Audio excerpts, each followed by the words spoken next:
जिला नारायणपुर, बीजापुर एवं दंतेवाड़ा का सीमावर्ती अबुजुमाड़ के जंगल में प्रतिबंधित एवं गैरकानूनी सीपीएम मोदी संगठन के जनरल सेक्रेटरी बसवराजू एवं अन्य सीनियर कैडर की उपस्थिति की आशंका के आधार पर जिला नारायणपुर, दंतेवाड़ा, बीजापुर एवं कोंडागांव का डीआरजी टीम नक्सल सर्च अभियान के लिए रवाना की गई थी। अभियान के दौरान आज दिनांक 21 मई को प्रातः 7-8 बजे से लेकर लगातार डीआरजी टीम एवं माओवादियों के बीच में मुठभेड़ हुई। मुठभेड़ के उपरांत सीपीएम माओवादी संगठन के जनरल सेक्रेटरी बसवराजू सहित कुल 27 माओवादी कैडर का डेड बॉडी सुरक्षा बल द्वारा रिकवर किए गए थे। घटनास्थल से काफी बड़ी संख्या में AK-47, SLR, इंसास, कार्बाइन जैसा ग्रेडेड वेपन्स भी बरामद किए गए थे। आसपास इलाका में अभी भी सर्चिंग जारी है। मुठभेड़ में जो मारा गया सीपीएम माओवादी संगठन के जनरल सेक्रेटरी विगत लगभग 40-45 वर्षों से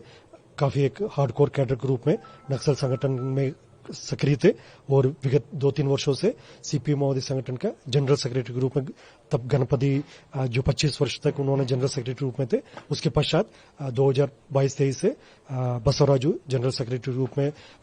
काफी सक्रिय रूप में जितना भी जो सुरक्षा बल के खिलाफ जो वारदात हुआ, घटना हुआ और अन्य जितना भी माओवादी संगठन द्वारा क्षेत्र के जनप्रतिनिधि से लेकर सुरक्षा बल के जवानों से लेकर अन्य जितना भी बड़ी बड़ी वारदात रहा, सब में इनका सक्रिय भूमिका रहा, इनका कॉन्स्पिरेसी में शामिल रहा और मूलतः रहने वाला श्रीकाकुलम जिला आंध्र प्रदेश का और अभी वर्तमान में एज प्रोफाइल उनका लगभग 70 ईयर्स का है और जैसा बीटेक ग्रेजुएट के रूप में भी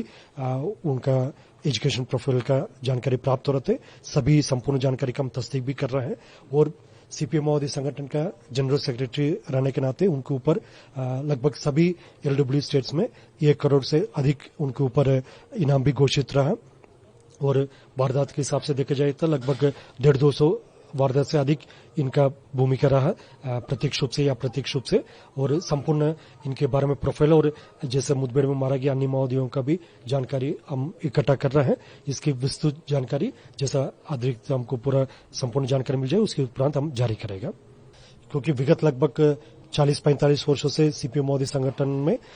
जो सक्रिय रूप में कार्यरत थे और जैसा सेंट्रल मिलिट्री कमीशन का भी उन्होंने पूर्व में इंचार्ज रहा। उसी हिसाब से देखा जाए तो ये ऑर्गेनाइजेशन का कार्य के साथ साथ जो मिलिट्री एक्शन है, जो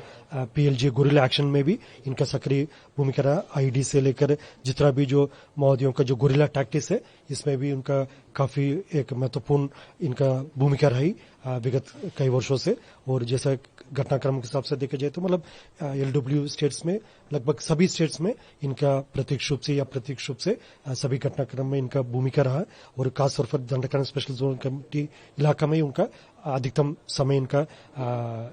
प्रेजेंस रहा, उनकी गतिविधि रहा। और इस संबंध में संपूर्ण और प्रोफाइल हमको सभी अलग अलग एजेंसी से अलग अलग स्टेट से भी हम इकट्ठा कर रहे हैं। जैसे जानकारी मिल जाए उसी हिसाब से हम एक डिटेल बुलेटिन भी जारी करेगा। मुठभेड़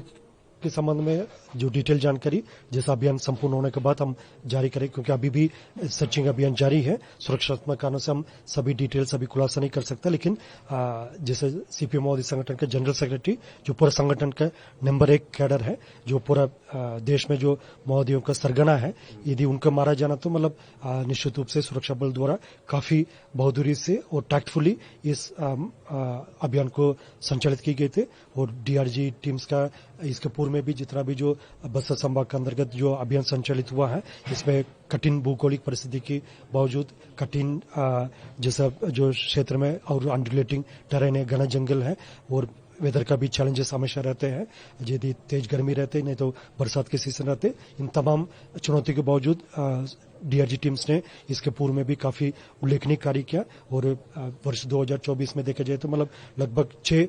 दंडकारण स्पेशल जोनल कमेटी के कैडर्स का डेड बॉडी अलग अलग मुठभेड़ के पश्चात रिकवर किए गए थे और काफी बड़ी संख्या में PLGA कैडर्स का PLGA कमांडर्स का डेड बॉडी रिकवर किए गए थे। लेकिन जो सीपीएम माओवादी संगठन का जो जनरल सेक्रेटरी को मार गिराना है सुरक्षा बल के लिए काफी एक निर्णायक जो अभी एक सफलता प्राप्त हुआ। और आने वाले समय में निश्चित रूप से इस बढ़त को हम और मजबूती से आगे बढ़ाते हुए जो माननीय प्रधानमंत्री महोदय, माननीय केंद्रीय गृह मंत्री महोदय, छत्तीसगढ़ के मुख्यमंत्री महोदय और छत्तीसगढ़ के उप मुख्यमंत्री महोदय गृह और डीजीपी सर से लेकर पुलिस मुख्यालय के सभी जो वरिष्ठ अधिकारी डीआरजी टीम के इस प्रकार का जो सराहना का काम को काफी बधाई एवं शुभकामनाएं दी गई थे। और बस्तर संभाग के अंतर्गत जितना भी जो हमारा सुरक्षा बल तैनात है, जैसे केंद्रीय अर्धसैनिक बल के हिसाब से देखा जाएगा, CRPF, BSF, ITBP, cobra, SSB और स्थानीय पुलिस बल जो डीआरजी, बस्तर फाइटर्स, एसटीएफ और सीएफ और तमाम सुरक्षा बल द्वारा काफी बेहतर कोऑर्डिनेशन के साथ अब तक सभी अभियान को अंजाम देते आया, जिसके परिणाम भी काफी सकारात्मक रहा और देश की जनता के बीच में एक उम्मीद अभी जग गई है। बहुत जल्दी ये नक्सल समस्या समाप्त होगा और बस्तर क्षेत्र के शांति व्यवस्था स्थापित होगा और एक नया आइडेंटिटी भी हमको प्राप्त होगा।